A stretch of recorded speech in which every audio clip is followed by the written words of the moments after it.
It was just different. It was different for me. And then I lacked, man, bro. When I tell you, I didn't know I lacked confidence until, like, I want to say, shit, this year, bro. Like, COVID, all that shit, just having time to myself. Uh, yeah, man, it was an eye opener. It was just like I was able to see how weak my mind was, and I really got a taste of that yesterday, man, because I was out working out, right, and I was supposed to get up at 4 a.m. and work out, and that's my prime time for me to just like it's quiet. I can work out, I won't bother nobody, and the sun ain't out. I can do it. But I didn't, yesterday I didn't do it, but I end up like just pushing myself like, look, man, just get out there. It's hot outside, whatever, just get it done. And I was doing a full workout, 2 hours, bro, 2 hours. A 2 hour workout, right? Between calisthenics and taekwondo and stretching, you know what I'm saying? Cool down, warm up. 2 hours, right? And the whole time, my mind was just like, nigga, stop. Just stop, please, just stop. Like, you did enough. Let's just go home, right? Let's just go home. And I I just had this moment. It was like, look, really think about this. Like you're really telling yourself to stop progressing. You feel me? Like you really want to stop progressing right now? And like it's funny how I talk to myself in my head, man. I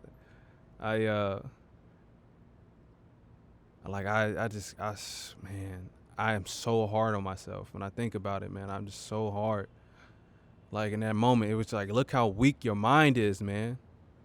You're willing to just stop because you feel tired. You haven't even done shit yet. Like yeah, you physically tired, man. I mean you just really warming up. Your muscles just getting warm. That's what you feeling. You know what I mean? And I was just telling myself like, just keep going. Go to get to the next exercise. Rest in the next exercise, right? Rest in the next exercise. Breathe. Rest in the next exercise. You know what I'm saying? Practice your form. You know what I mean? Just really key in on, just doing the work. You know what I mean? Don't think about how bad it hurts. You know what I'm saying? Don't think about, how much pain you're going through, or, you know what I'm saying? Which was a really big thing for me was like people seeing me and what they may think about me, seeing me out here throwing kicks, seeing me out here, doing hill sprints, right? I was doing these hill sprints, man, and it's up a hill, probably like maybe I'll say about a good 100 feet, maybe 150 feet going up on an incline, right? And I was going just sprinting up and down, bro. And but I got it to about like number 3, and I was suffering, and I was thinking about in the moment, like, this is what you wanted. This is what you needed. Like you wanted all the smoke. You wanted to be great. This is what greatness is, man. Greatness is you recognizing what you need to do, excelling through obstacles, and making it happen. Now, when everybody else recognizes it and starts supporting you, right? That's when your greatness starts to manifest a fruitfulness, right? Externally and material wise. So, and you think about it, like you're already great, man. I think people are already great if they're out there getting it. You know what I'm saying? And even if you're just trying to figure it out, right? You're trying to figure it out, and you might not be doing anything, but you're trying to figure out, you're trying to do something. You got it in your head that you want something better, you want something greater, right? That thought process alone is greatness. And I feel that. I feel that tremendously, man. And I just want to give that to y'all. You know what I mean? And this was probably a very long intro. As you can see, I'm here by myself here at the Art Live Life podcast. And if you're familiar with the show and you've been rocking with us since, season one, I do these episodes called Me, Myself, and I, where I digress and I really reflect on the experience and what's going on in my life as a producer, as a father, as a husband, as a friend, as a brother, you know what I mean? Everything that can encompass this man right here, you know what I mean? And I was just talking to y'all about greatness and overcoming my obstacles. And I just want to give y'all a little bit of information of what I've been going through and how I've been excelling over these obstacles that I've been finding that have been habitually just coming my way anytime I try to get up and do something. There are very few things that I do every day, right? I used to be really big into just, diversifying my skill set and trying to find different things that I can do. And but now I understand that, like, you have to focus and hone in on a very few things that that you can do very well, right? And so once I started doing that, it really changed my life, and it really changed how I moved every day. You know what I mean? I didn't, it really changed how I managed my time. It changed how I managed my emotions. It changed how I managed people. It changed how I feel. You know what I mean? Just the quality of existence. You know what I mean? Just honing in on what it is that you want to do. So firstly, just giving some, on a side note, some justice to the injustice. Breonna Taylor. I know people are big on calling these brothers names. You know what I mean? I can give two shits who they are. You did wrong. You did wrong by a black woman that was, feeding her family, doing her part, and being a productive citizen. You feel me? Whatever the case may be, you know what I mean? And how everything just played out, those brothers need to go down. And I'm not big on judging people, but right is right and wrong is wrong. And we'll have a conversation about right and wrong later. But no, justice to the injustice. Breonna Taylor, her murderers need to be apprehended, right? And so whatever you got to do, I encourage you to do so, and really just keep a foot on their neck, just like they've been keeping their foot on our neck, literally and figuratively, for the entire existence of America. So, with that aside, I digress. Yeah, man, I've been feeling some kind of way, just lately, especially during COVID. And if I give you guys a little bit about what I've been going through this entire time, my lifestyle has not changed since COVID has been apparent in our country and in our culture. My lifestyle has not changed. I've still been in the street, still been working, still been just grinding, taking care of my family. I don't think I've spent more than a day inside of the house since all of this has transpired. You know what I mean? I've always been willing to risk it for the biscuit, as as they say. But it's an interesting just turn of events, divine timing, if you will. And because of all of this, we're starting to see some reform, some police reform. We now know the government has enough money to take care of everybody in America who can't take care of themselves. And it's been real apparent, 40 million people, at its height were out of work. And guess what? The government took care of them. And this is what the government should have been doing all this time. You want America to be great. It has not been great ever. You know what I mean? But it has a great infrastructure. I'll tell you that.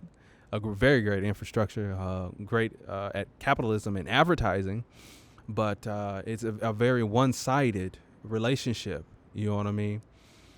So, I mean, I mean, COVID has shined light on so many things, and specifically in my life, it has showed me how ill prepared I am. Right? Um, how much more I need to uh, engage in preparation in regards to finances, in regards to survival tactics, and just being ready. Being not, I mean, you can't be ready for everything, but we see now that everybody can be touched. You know what I'm saying? People are dying, young and old, social class, whatever. It doesn't matter. Everybody's getting touched. So that just shined light on, like, not even. It's just tough to think about that now.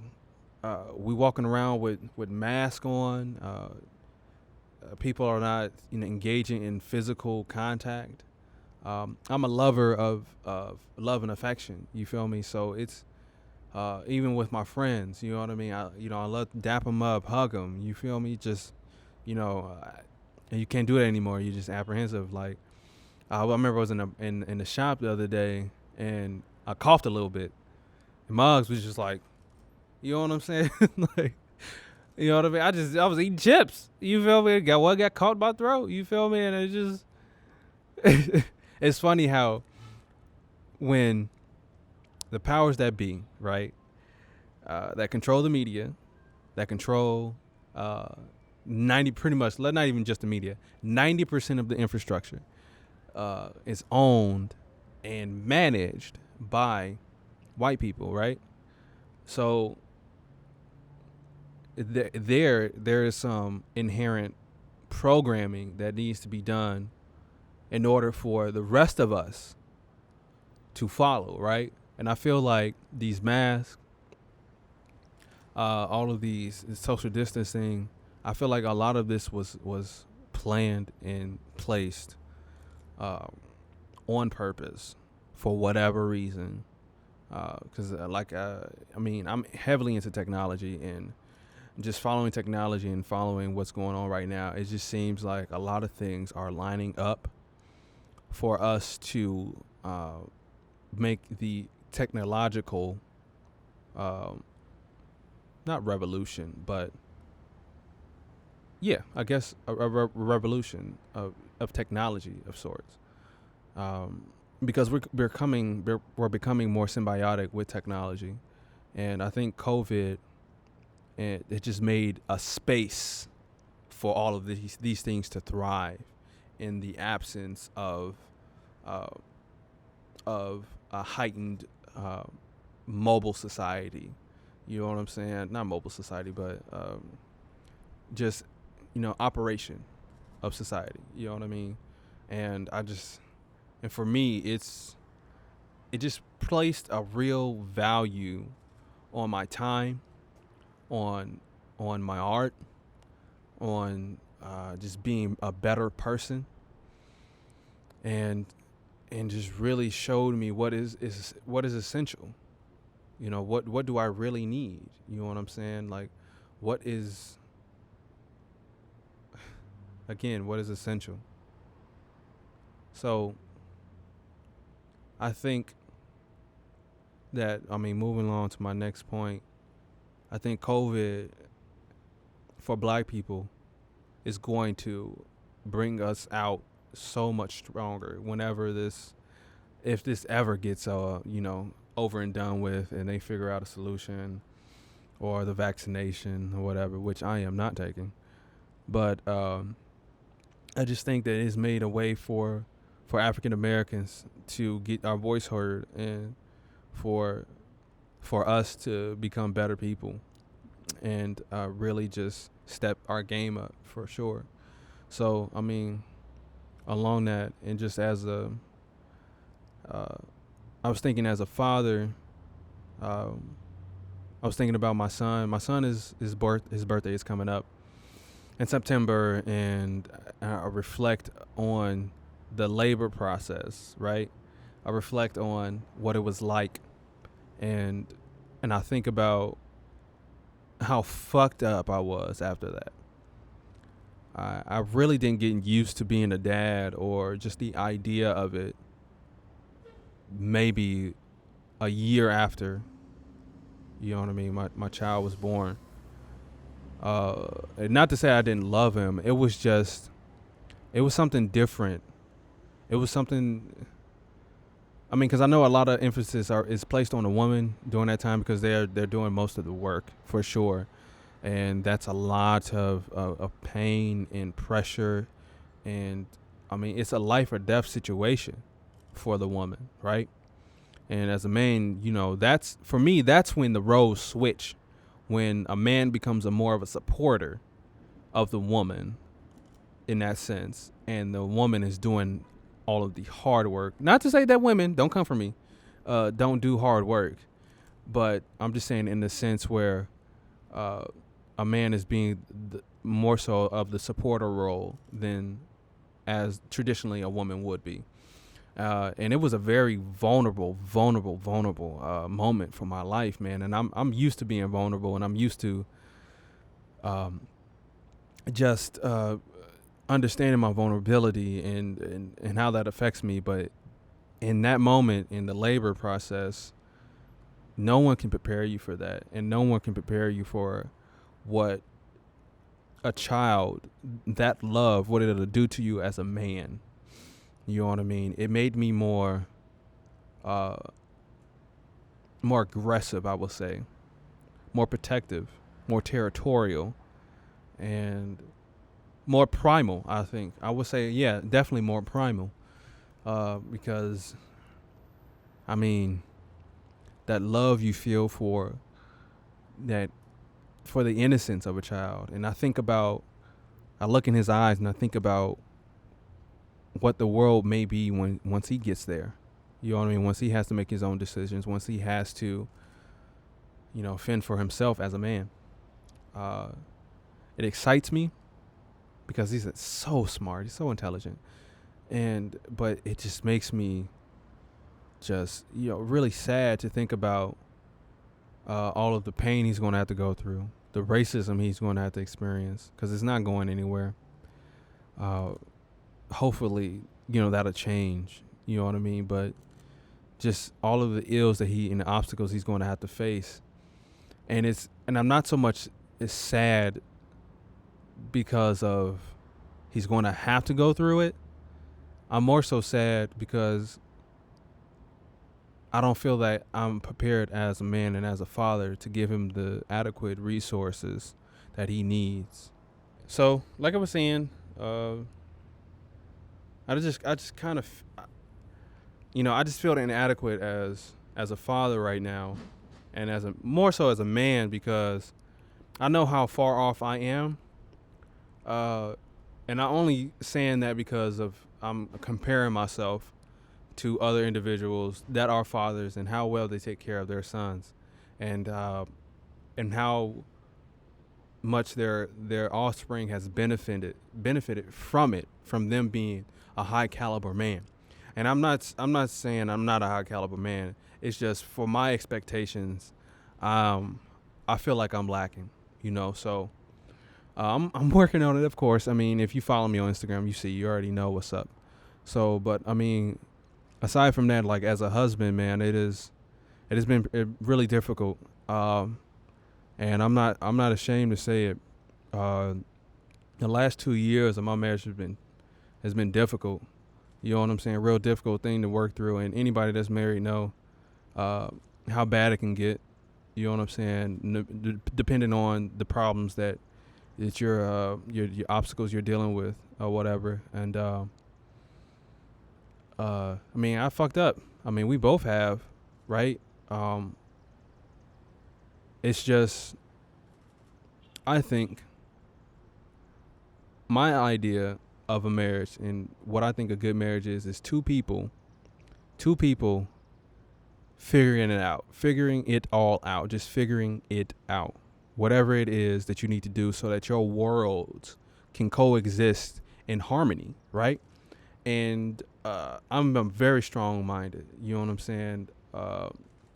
In terms of idea, thought, and and just I just inspiration, just ambition. Like I'm very strong willed that way. Not so much as physically, but like uh, just very strong willed. And when you get someone that may be the opposite of you, or you guys are just alike somehow, right? Whatever the case may be, you're always going to deal with something with that person, right? You guys can have everything squared away, right? You can have your finances taken care of. You can have the house of your dreams. You can have your kids. Everything seems like it's cool, right? But there's always going to be something that's going to come your way. There's always going to be something that's going to create an issue or problem for you in your marriage, right? And it's not about the problem. It's about how you handle it. And I think that as individuals and as people in your marriage, you need to be willing to respond versus reacting, right? Because this person is very near to you and dear to you, and they know exactly what buttons to push. And women know exactly what buttons to push, and they're going to keep stabbing that shit. But as a man, you have to always take the high road. And I'm not saying that that women don't take the high road or they don't deal with, you know what I'm saying, bullshit with men. Because men, we're like, God, it's like women have no clue what it's like to have testosterone. You know what I'm saying? For those of us who are natural women and you know what I'm saying? So it's like having fire in your veins, right? It's like some days I just feel like I have so much energy I can run a marathon, right? Some days I feel like I can just pick up the world and throw it. You feel me? But and to deal with that, you know what I'm saying, as a woman, that's a lot, especially for someone like me who I'm just overly ambitious about things. Overly ambitious about, trying to experience life, trying to just trying to have fun, just want to, you know what I mean, just want to work, just want to really be just great. Like you know what I'm saying? I want to be great, and whatever that entails for me in my life. And in regards to my marriage, and that was probably one of the things that I messed up, is that I put my expectation of greatness on my wife. You know what I'm saying? And I felt like at times like she wasn't doing enough or she wasn't doing XYZ, but I came to realize every day that she was with me, she was being great, right? So, but this is what I'm saying, like, man, you got to really do the work. And I've had many conversations with people about marriage, some people who weren't married and were commenting about what a good marriage is. I'm here to tell you right in your face, you don't know what the fuck you're talking about, and sit down and have a seat, several seats, because you have no clue what it'll be like. Everyone's marriage is going to be different. Everyone's marriage is going to have their thing. So, but like for me, it was just high levels of expectation. I'm not saying that you shouldn't, but you got to know that high level expectation comes with some consequences, right? And you got to know that person is going to fuck up. They're going to mess up, and you just got to be graceful, right? You got to be graceful and have mercy, because just like that person is going to fuck up, you're going to fuck up.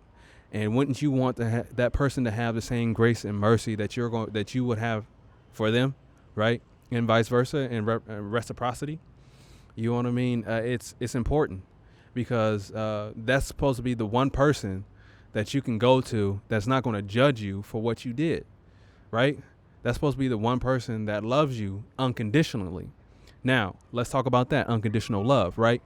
I don't believe that it's unconditional love if you're going to say that if someone does X, Y, and Z, then my marriage is over. Whatever the not game changer, but the deal breaker is for you, when you enter a marriage, you say, to death do you part, for richer or poorer, for sickness or better, you know what I'm saying, in sickness and in health, right? That for me is basic. basic, basic construct of what a marriage is. It's someone that is willing to suffer with you in your life through all of that stuff and celebrate with you through all of that, right? So I think that when you have to understand that, like for me, I'm not going nowhere. I'm not leaving my wife. I don't give a fuck what happens. I don't care what she does, right? This is my family, and I'm going to do whatever I need to do so that we can always come back to each other. If we end up, straying away or growing apart, it is my job. It is my job to always be close, to always keep our family close, right? And that's just for me. But for some people, that's different. So, like, I just feel like if it ain't death to you part, for richer and poorer, for sickness and better health, don't get fucking married. Because that's, to me, that just sounds like you're 1 foot out the door. If this happens, I'm gone. You're not loving unconditionally. And if you're a believer in God and in the Christianity, I'm going to go there with you.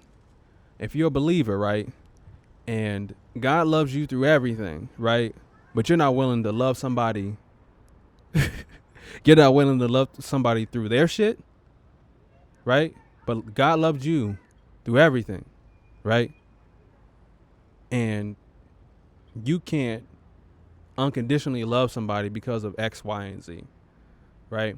Now, I'm not talking about somebody beating your ass, whatever, disrespecting you to your face, calling you all kinds of names, you know what I'm saying, just plainly just has no value for your life. That's something totally different. They don't give a fuck about you. They don't care about it. They don't love you. You know what I'm saying? And I know people change, situations change, and things happen where people change. And I will attest to that. I changed in my marriage. I was a totally different person.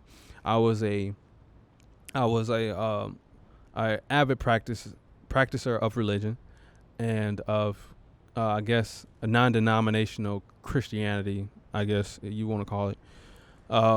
But then I was, sorry, I'm sweating like a motherfucker.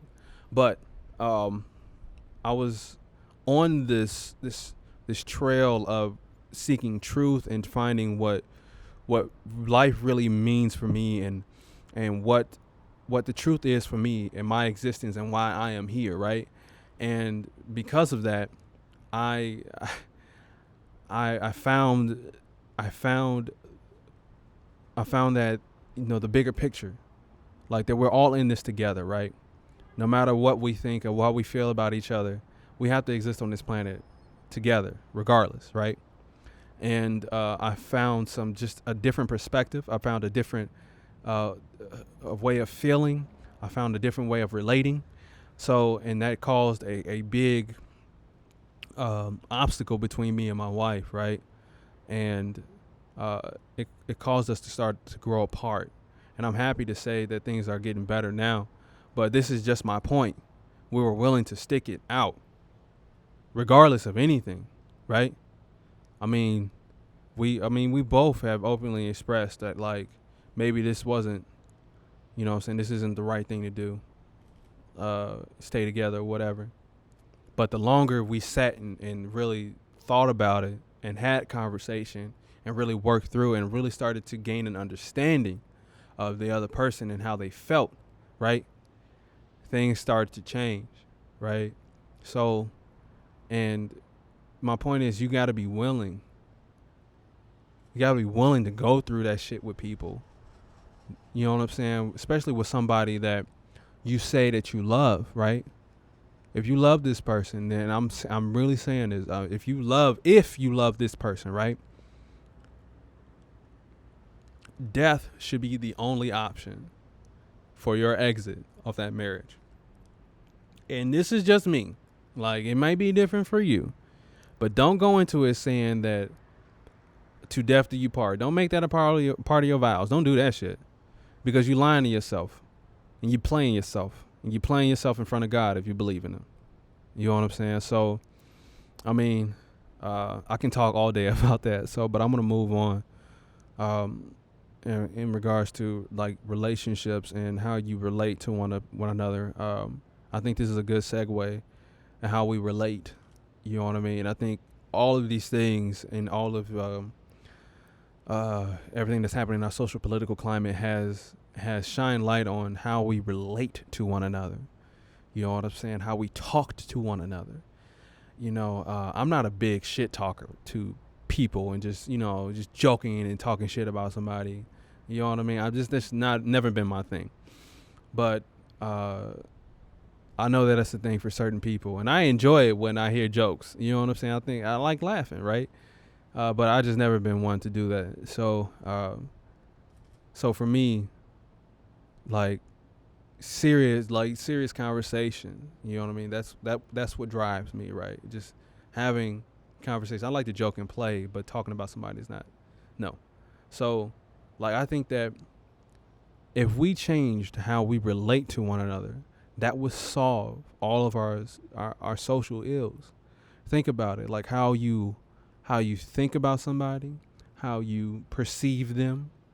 You know what I'm saying? Like, just think about it. Your impression of someone, that's something very hard to change once you have that impression, right? So, if we can change our impression of one another, we can change how we relate to one another.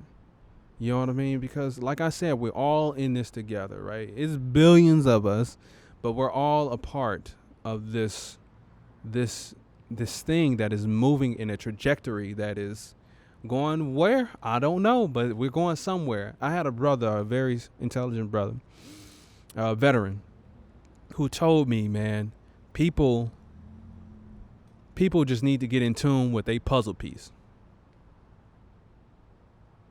Their puzzle piece, right? You got one puzzle piece, and you need to figure out where that motherfucker fit in, and that's it. And that's your contribution to humanity. That's your contribution to yourself. That's your contribution to your family. That little puzzle piece. Think about that. We got our world, right? And everybody has their place, right? So I think that once you figure that out, what your place is, what your lane is, right? Run that bitch. Run it. Because we all on a straight path. You know what I mean? Not a literal straight path, but you know what I'm saying? We all on this path to die. I mean, that's the only thing. You come here, right? If you're lucky enough to be born, right? But you gotta exit. Okay? So the in between there is the meaning of your life. And whatever that is, based on your upbringing and all these other factors and all these other things that you need to consider that makes you into a woman and or a man and a productive citizen of your nation, of your community, all that is your puzzle piece. Now, you can choose to do something with that puzzle piece, right? Because we all got it. We all have our puzzle piece. Some of us know it. Some of us don't. Some of us will throw it away. Think about how many people have come and gone in the history of our civilization, right? Even before our civilization, how many people have come and died, right? Not recognizing their purpose, not recognizing their puzzle piece. I don't want to be that person. I think about Kobe, right? I think about Kobe a lot, and I was always a fan of his. I was not so much a, you know what I'm saying, as a skilled player of basketball. I didn't know the brother. Most of us didn't. But when his death rocked the world the way that it did, that just made me realize how I want to go out. I want to go out being loved by the world, right? I want to go out inspiring people to be better than what they were before this happened. And I mean, just think about it, man. I mean, how it happened, had a great effect on, of the outcome. but it just shines so much light in my life. And I think about it. I think about it all the time, man. Be great. And I think about Kobe and like how he put in those hours at the gym, and he was versatile even after, you know, he was versatile in his ambitions and what he wanted to do with himself outside of basketball, you know. And he got 5 rings. You feel me? One under Jordan. To me, that's it. Jordan, Kobe, then everybody else. I mean, I'm getting away from my point, but I'm just saying, like, if you're here and you're lucky to be here, and I use that term lucky loosely, if you're here, man, be great. Why not? Figure it out.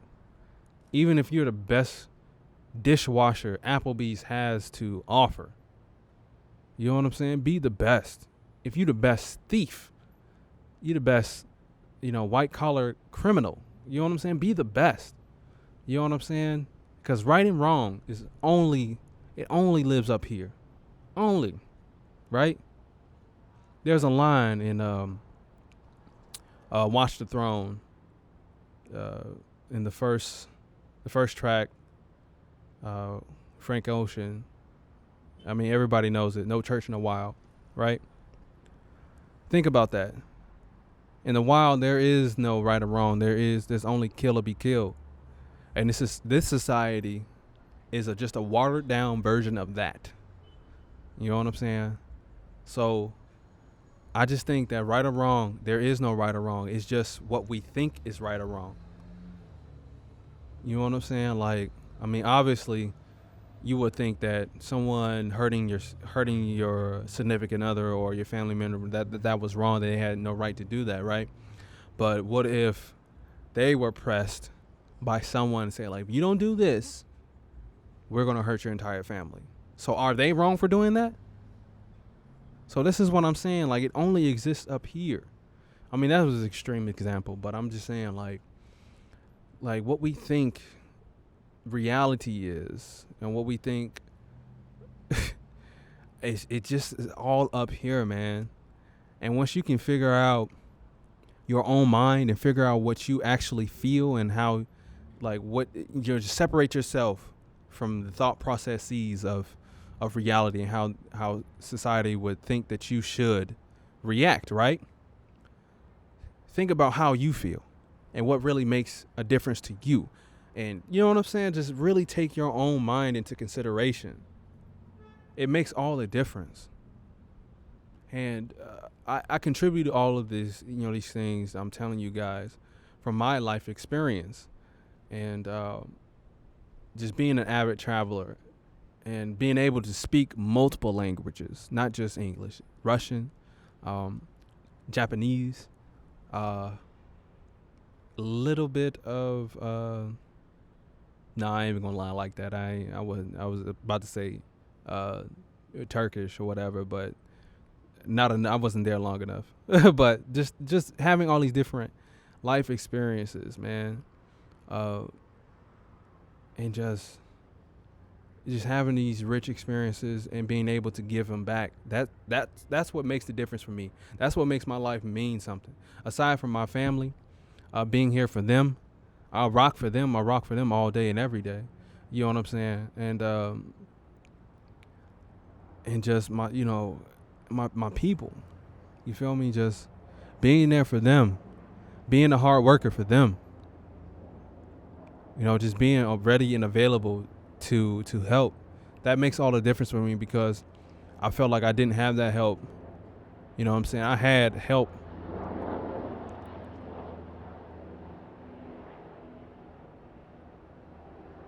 I had help in my life, right? But the kind of help that I wanted and desired, I didn't have. So in turn, I always want to be that for somebody else. And anybody that really knows me or rocks with me knows that I'm always there for somebody when they need me.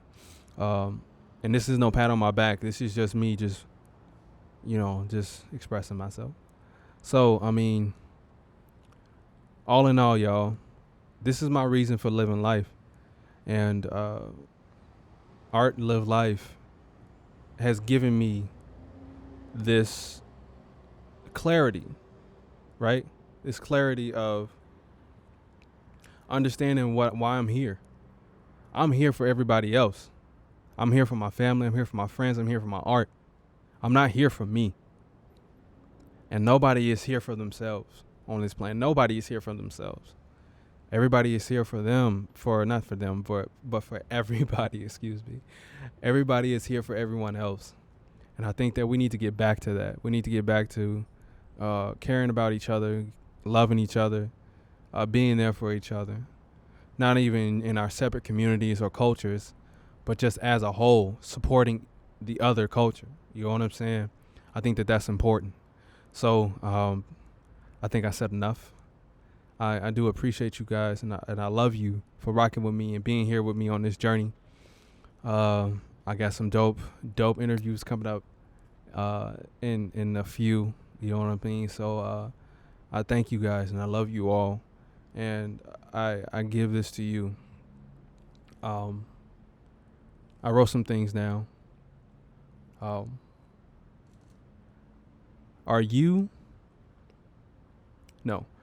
Are your things serving your life, or is your life serving your things? Everything in life is borrowed and temporary. Listening over talking.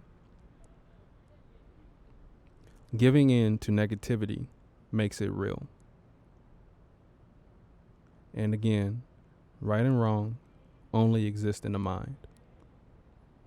I encourage you all to think about these things and think about everything that I said. I know I jump around a lot, so it may sound confusing, but again, I just thank you guys for being here and rocking with me. This is the Art Live Life podcast, episode number 6. Me, myself, and I am CL. Peace, light, and love.